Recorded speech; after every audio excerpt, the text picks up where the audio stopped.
I'm Amber Davies and welcome to Call to Stage. This is the space where musical theatre takes centre stage. From unforgettable backstage stories with incredible special guests to insights from my life and my theatre journey. We're leaving it all on the mic every single week, so let's jump in.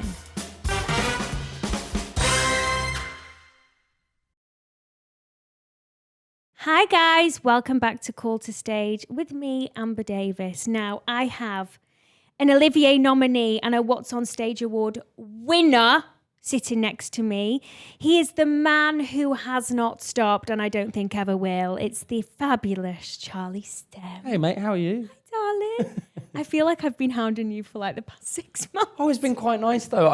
You always feel bad when you get people and you're really excited about something. Like, yeah. I remember when you messaged me. I remember we voice noted, didn't we? And I remember just being like, I want to make this work so much. But I think at the time I was just about to climb a mountain. Right. And then I was going straight into rehearsals and then kind of, you know what it's like. I got you at a busy time. Yeah. I got you at a busy time. But I remember looking at my phone, it was like Charlie Stemp has voice noted you. And I was thinking, I want to screenshot that and put it onto my wallpaper. And it was me first thing in the morning. I was like, you're getting the first words of my day. Yes, you did. Mate? How are you? You did say that. You did say that. Now, I say this one question to every single guest to get it going. It can be any role you've ever played, but what is your pre-show ritual? That's a really good question. I think, because I thought about this when I was having a listen to some of your other podcasts, and I think it changes for me. Like every show, I will always do something different because, you know, you do it. But if it's one specific show, I think the one that kind of springs to mind most of all would probably be something like Half A Sixpence. Was always really fun because you put on, it was the first time that I'd ever been given 2 microphones. Okay. So normally you get 1 microphone and the sound department are always just about, well, normally when you're hired as a dancer anyway, so for the start of my career I was always hired as a dancer. You normally get someone that comes around the sound department and they're like, they don't really care because they know they're not going to put your microphone Shall I take you up? Anyway, yeah, do you want me to take you up? I'll kind of do this with your hair a little bit, rough it up a little bit. And then when you have 2 microphones, suddenly it's like a surgical procedure. They're like, you know, and they'll be like, oh, can you just push that a little bit forward for me there? And at the back, they'll be like, oh, I'm just going to redo that for the 5th time. Yeah. And I remember just being like, this is so interesting. Like, okay, yeah, sure. Well, you know, and they tape away. And so I think probably that would definitely be Half A Sixpence because then you end up spending a really nice bit of time with the sound department, which is always really lovely because it means you get to really chat to people a bit more. And that's one of the upsides, I think, to having your own dressing room and having a bit more responsibility is actually you get time to just chat to certain people and different people from different departments, which has always been lovely for me. So pre-show ritual, have a good natter with the sound department. Hell yeah. And just for our listeners, so what Charlie was explaining there, when you're part of the principal roles, you get 2 mics just in case one drops out, one breaks, they immediately have a backup so it doesn't cause any interference with the show. What's the most amount of microphones you've ever worn? 2. 2. How many of you? 5. You're kidding me? Yeah. Because we had, one was a tracker. So we had 2 microphones on Mary Poppins. We had the tracker. Yeah. And then I had 2 microphones for my taps. That is absolutely... Oh, actually, no, 3. Sorry, I had one in my hat. Yeah, because I was about to say, I bet you had one for hats. But where is the weirdest place you've kept a mic? Actually, don't tell me. Well, I'm always fascinated by girls wearing them in their wigs. Mine's a wig. Yeah, it's always in your wig. And you can always kind of tell, you're always like, the back of your head looks quite big today. Oh, it's because you got a microphone on your head. I think for me, for Poppins, we had them up by my chest. Yeah. So they would be literally under my armpits. So I'd sweat mics out all the time. Would you? Yeah, Would be you? fuming. So when you go and watch a performance, you know, on tour, in town, wherever, it would be, you know, try and wonder where are those mics are. placed. And if they're naked, just don't ask. It's so funny because I feel like throughout the year of having my wigs in my wig, my neck is like starting to just drift back naturally and I'm getting this like double chin. That is the worst, isn't it, when it gets caught when your mic... So for those who don't know, you'll have a wire that will go up to your neck and you'll have like mic tape on, and the worst thing that will happen is when the wire gets too tight and you'll just slowly start looking up, and you can't look down because it's just pulling on the back of your hairs. So you're essentially just performing to the lights at this point, aren't you? There's nothing you can do. And you have to do just a cheeky pull. Yeah, and you have to pretend you've got like an X on the back of your neck or something and just give it a pull. Oh, I love that. I'm literally obsessed. The worst. Now, you're a little fit Laine Theatre Arts boy, aren't you? When you walked in, I thought, yeah, definitely a Laine. Here he is. What constitutes a Laine for someone who hasn't gone to Laine for you? I would say you're kind of the ones that you will watch in an audition room. Oh, that's nice. For me personally, like obviously every musical theatre school has a rival musical theatre school. And personally for Erdang, back in my day anyway, it was the Lainies that you look out for. I do feel like it's probably the same for every... Yeah, I think every college will always kind of have one. I think... You're the elite. Well, that's very nice of you to say. I think one of the things that kind of definitely stands Laine out is... we will do really well at being presentable. So every time we went into college, you had to be smart casual. Okay. From second year onwards, you had to be smart casual anytime you came in the building, unless you were going to do a dance class, and then you had to have all of your dance wear on. Miss Laine was very clear on what she wanted the girls to wear with their makeup. When she had audition class, it was coral lipstick was always the one, which I was never a fan of coral lipstick.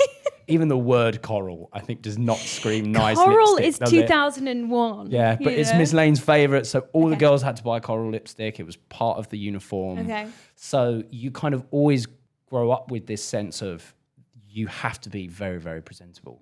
And I think as time goes on, there is always an argument to be like, maybe that's a bit unfair because then it makes the girls have to spend considerable more money than the boys because, you know, when you're in a show, you will get your makeup paid for. Yeah. Some shows. But when you're at college, like, that's really expensive. Really expensive. It's really expensive, especially if you're doing that every day in every class. Yeah. But I think the positive sides of that is you have those, you know, as you said, these things that people remember Lainies for. And then I think another thing that we always used to get, which was always really funny, was the rumours that people have about Laine were always hilarious. Rumourgate. Absolute we love rumourgate. And people like come up to me when I'd be in my second year at college being like, is it true that Miss Laine checks your meals before you eat them? You're like, no. I feel like I heard that. One girl did get told off for going to McDonald's when I was at college. And I was like, oh no, because I'd been to McDonald's 4 times a week already. And I was the only thing you could afford as a student. Yeah, literally was getting I don't know if I can say this. It was a McGangbang. I don't think we can say that. Maybe not. Basically, that's staying in. Yeah, staying in. Great. It's a burger that is, if you buy a Big Mac and then in between the 2 pieces of meat of a Big Mac, you put a chicken sandwich. And it was like £3. Was that your fuel for ballet? Yeah, that was my before and after ballet treat. Yeah, a McGangbang. That is so funny. But yeah, massive rumourgate for Laine. Rumourgate, yeah. But did you enjoy it? Did you love college? How did you take college? I was really fortunate, I think, in all departments for me. So before I went to college, I didn't really have many friends. I wasn't someone that had socialized massively because I'd just been to dance class all the time. Whereas I had lots of people who I danced with. I didn't do the competitions. So a lot of people that do dance competitions that listen to this will understand that it's like a family. Yeah. And people who I've spoke to do that. And the dance schools that I went to weren't particularly very close to my house. So it was a case of like, get in the car, go to the class, leave straight away. And when you were dancing, the only time you would ever get to talk was when you were doing corner work for me. And really, you weren't allowed to talk then? And you weren't really allowed to talk then. Yeah. Me and my little jazz flares at 16, living my best life with my massive afro curly hair. Yeah. Your little jazz soul. Your little jazz soul. Doing your strike runs. Or your blocks, the jazz blocks. God. Or your thongs. Yeah, the thongs. Your foot thongs. Like, I've hurt my foot today. Can I wear the thongs, please? Yeah, of course you can. So Laine for me was just this absolute growing up central, which was so joyous because I went at 16, so I went really young. Me too. On my first day of living with some friends, I learned to use a washing machine on the first day. I knew how to... Achievement. Yeah, Win's a win. Done me in good stead as well. And then I learned to make spaghetti bolognese and chili con carne, and those are the meals I kind of had. Really? And then from a professional point of view, I was kind of not used very much in my first year. I think I was kind of being told you're just quite young. We need to put some muscle on you. We need to get you working on your technique a little bit more. And most importantly was my concentration levels, which were just terrible. Really? Yeah. I've never been diagnosed with ADHD, but every person I speak to who knows me will always be like, well, yeah. Traits. Yeah, that's exactly what I say. Traits. I say I have ADHD traits. And tendencies, Yeah. So I think concentration at that point in my life was a real big one. So when it got to second year, it was completely different, and I was a lot more focused. I'd been told off a lot, so I knew what to do, what was right and what was wrong. That was always very helpful for me. And yeah, it kind of just took off from there. So from second year, we have the summer show, which is kind of like, end of year. And you want to be in as many pieces as you can. And I remember being in quite a few pieces, and my agent, who I'm now with, who I've been with for years, Bert, he saw me in the show, and I got an agent from doing Half A Sixpence, which is hilarious. I did Half A Sixpence college. I know. Yeah. He saw that and then wanted to put me on the books. So as soon as I left college, I had an agent, which was the next year. So Bert, big boy. Big boy. Big boy. Lovely Yergi. So yeah, it was wonderful for me. I got a group of friends for the first time. I really found myself. I made so many mistakes. And I think that's what people don't talk about enough. And I think that makes me very sad about when I go into colleges now is so many people are so afraid of making mistakes. But where else can you do it if not at college? You are resonating to me because my favourite quote is, without mistakes, you'll never learn. Yeah. Mistakes are there to be made. Absolutely. I genuinely think that. Yeah, I did too. And especially going at 16, I made so many things where you look back and you go, what an idiot. Yeah. What an absolute idiot. Fool I was. What fool. One of the things, like, for example, was I just would talk back and just be like, well, why am I doing this? Like, this is so silly. Like, Did you have a bit of an attitude, Oh, Mr. hell Charlie yeah. Stemp? Click.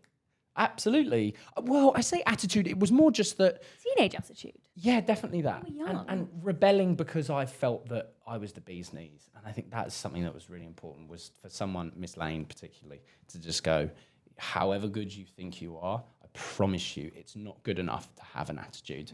So you need to fix this. So at one point, we were doing like a tap class, and Miss Laine was making us all do a tap, and I just put my hands up and went, Miss Laine, in all honesty, what West End show is going to ask me to do a tap, like make up a tap routine in front of them that I'm going to do? And she just went, okay, right, well, everybody has to learn, the whole college now have to learn a tap routine that they have to make up. They have to make up a tap routine and do it and perform it in front of Charlie. And he has to judge all of these tap classes, and there was 100 people, and I had to do it. And that was like Miss Laine being like, even if you think you're wrong, you will have points in this industry where you know something is wrong, and you will know this, Amber, where you just go, this isn't going to work. I know it's not going to work, but you can't be the person to voice that because it's not your job. No. If it's your job to voice something, voice it. If it's not, you need to keep quiet and let the people whose job it is figure it out for themselves. Oh my gosh, a lot of growth for you and Laine. Big time. My Big goodness gracious me.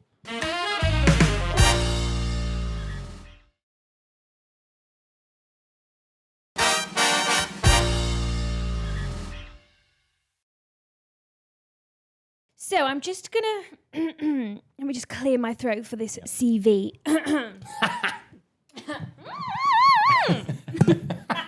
Good job, nice. I'm surprised it's there today, actually.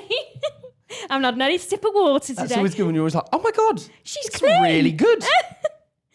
Okay, I'm just going to name a few, and then I'm going to pick out some moments in his career to talk about. But we've got West End debut in A Wicked the Musical. So started off very small. Very, just, Monkey number 3. Yeah. What? Eddie, Mamma Mia International Tour. Yeah. Arthur Kipps. Yeah. For Half A Sixpence, and won Best Actor in a Leading Role. I did, At yes. the WhatsOnStage Award. I did. That Did you was forget nice. that, my love? I did for a sec, yeah. Filmed and also filmed for Sky Arts. Yes, it Half did. A Sixpence. Broadway, Hello Dolly. Snow White at the Palladium.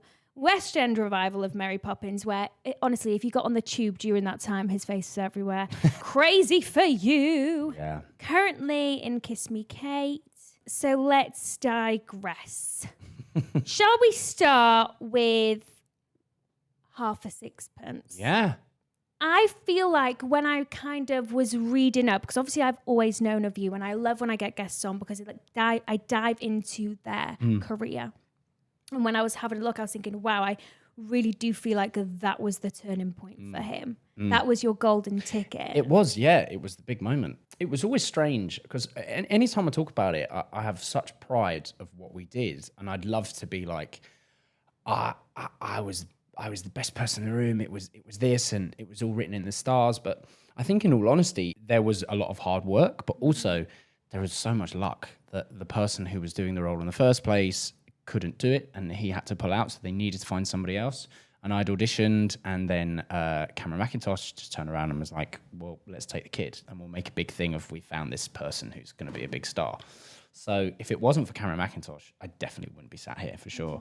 And we started in Chichester, and I think when you're doing something that big when you're younger, you don't realise how important it is, so you don't worry about it. But if I did that now, and I had, I was doing this, the pressure would have killed me, absolutely killed me. But because I was so young, I was always just like, yeah, okay, we'll give it a go. Go on, let's do it. Yeah, let's give it a go. I think, it's kind of nice when you are so, you have no idea what this could turn into. And it's actually lucky that you probably went into it a bit naive. Yeah, I definitely think so.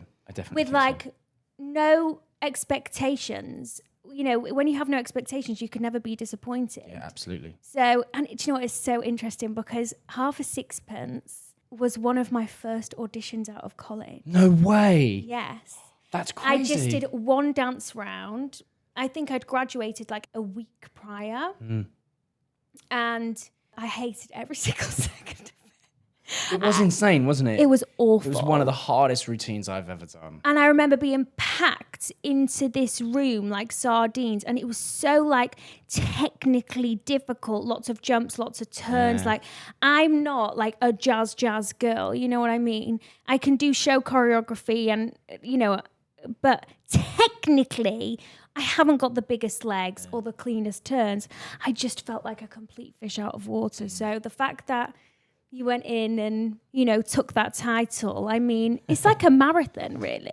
It is, from start to finish. Yeah, it was. It really was. It was one of, on par with Crazy For You, the hardest things I've ever done. I remember seeing a picture of myself at the start when we first started, and I was like, really fit, and I was, really healthy. I was doing these smiles, and then there's a picture of me at stage door in between shows. When you just like go out and gym wear, and I'm like a rake, I'm skinny as a rake, and it was just so exhausting, but also so fulfilling. And I think that's what people may be interested to know when it comes to the leading roles. And you'll know this as well, is it's wonderful to have those leading roles.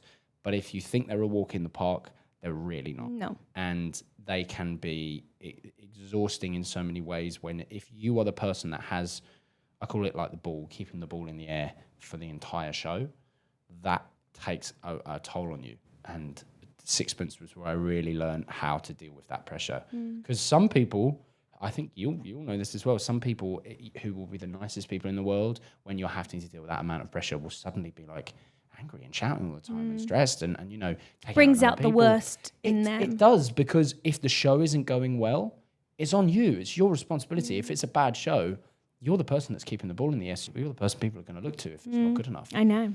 And I learned to deal with that pressure as best as I could. Good. I mean, I feel like you had to learn that quick and fast. Yeah. And maybe in hindsight, kind of catapulted you into being the professional that you are. Yeah, I think so. I always remember, especially on that job, thinking, if I work hard at this job, the rest of my career will be easier because I'll have a solid platform to be working from. And has that actually stuck? I think in some ways, but I think I was also wrong at the time because I used to think that would be the case. But really, I think everyone just judges you on what the last piece of theatre you've done is. Yeah. Now, can we quickly, I haven't got you for much longer. I could sit here and talk to you all day. Let's jump to West End revival of Mary Poppins. Yes. Another big one for you. I feel like you and Zizi became like this power couple. that everybody was just kind of obsessed with. How did it come around? Were you like, this is mine, I must get this? Yeah, I was in America and I got a call from Cameron Mackintosh's assistant, who is the producer for Mary Poppins and was also the producer for Half A Sixpence. Okay. So he said to me, I'm coming to New York. Can I take for some food? I was like, absolutely. So we went for some food and I had already kind of said to him on a few occasions, oh, wouldn't I be such a good Bert in Mary Poppins? Wouldn't I? And I was so blunt about it. I was dropping those seeds. There was no subtlety whatsoever. And he would say to me, "Oh dear, you're too young. Dear. You're too young, dear." And I'd be like, "But I'm not though, am I?" Because we put a sweep in my hand and I'll just make it work. I promise. And I was just any excuse. I was just trying to make it work. And then I went to see my mates who were on tour with Mary Poppins at the time. And I said, can you do me a favour? Can you take a picture of me coming out the chimney, please? And I'm going to send it to Cameron and say, what do you think? And I did. And he loved it. Absolutely loved it. Thought it was hilarious. So I knew that when he was coming to New York, we were going to have a chat. And he just basically said, I want to bring it to town. I think you would be brilliant. And I think Zizi would be brilliant because she'd just done it on the tour and had done incredibly well. Zizi is one of the most incredible people I've ever met, with how hard she works, with how kind she is, with how supportive she is, and how talented she is. Like, Jesus, talented. I know. So, yeah, he just said that it's going to happen. Let's make it work. And then before I left New York, I think about 2 weeks before I left, we knew it was going to happen. We'd sorted the deal. We knew we were going into town. And then, yeah, I had like time to do the panto. I do panto at the Palladium. Yeah, I love the Palladium. That's on my list. I want to do one Palladium panto. Mate, that's so much fun. I'm going back again. Can we do it together? Yeah, mate, let's do it. Can you drop in a seed hint for me for next year? Because they've already cast this year. Yeah, they have done. And Marisha's with your agent, right? Yeah. Marisha's with your agent, yeah. Yeah, so if you could just say, I will not be doing next year's panto unless Amber Davis is doing it. Yeah, Thank you. Okay, you heard it here first. Watch me and Charlie in Palladium panto next year. And we had the best time. Working with Z is always a joy. And, you know, it's always lovely to see pictures of yourself all over London. That's always nice. I know. I was like, oh, there he is. There he is again. Crazy for you. Can you please describe that experience in 3 words? Oh, good question. And I can't say crazy for you as my 3 words. No, unfortunately I thought not. Oh, exhausting, exhilarating, and sweaty. Sweaty. Sweaty. A career highlight? 3-piece suits, definitely, yeah. I love that. Definitely. And lastly, I want to ask, so you did Hello, Dolly on Broadway. Yeah. I mean, I don't know about you, but for me, like anyone's who's been in the West End, one of their goals would be Broadway. I would love to know the difference. I want to know the difference between Broadway and West End in your opinion. Is it on a different scale? Is it a dreamland? Or is it very similar to the West End? It's very similar to the West End in many ways. Okay. I think, in all honesty, as soon as the curtain goes up, you're just performing to an audience. Doesn't matter who they are or where they are. They laugh more. The audiences. They support more. You walk out and you get a round of applause, which you're like, why are you clapping? I haven't done anything yet. And they really want to support you and give you love that. That is nice. But my worry was always that they wouldn't clap as loud at the end. Okay, so please, I was always like, clap. Stop clapping now, because I might not be good enough. So let's just see what comes like at the end. Thank you.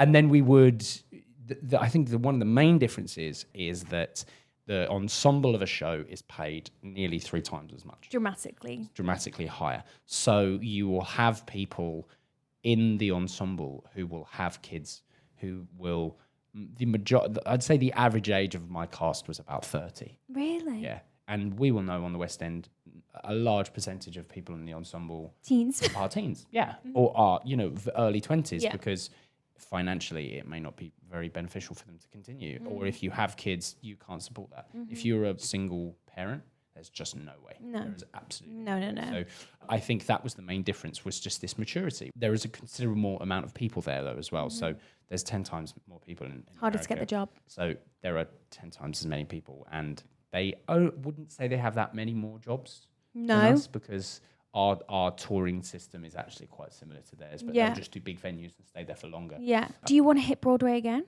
Hell yeah. I'd go back. Yeah. Broadway. I wouldn't live in Manhattan, though. No, Manhattan. I've just come back from there. Yeah. It's nice, isn't it? It's nice. It's a lot. It's a lot. Yeah, it's a lot. Well, did you find yourself lonely then? Yes. I did. Yeah, I found myself lonely at points. I mean, I had mates come stay every week, which was great. So Okay, I fair say I was enough. lonely. I had friends and family come stay all the time, and I had a little pull-out bed for people. But I think the main thing was that of an evening when you want to go out and have a drink, which I think the West End would do, we'd be like, let's go have a drink. We'll have a quick drink. Yeah.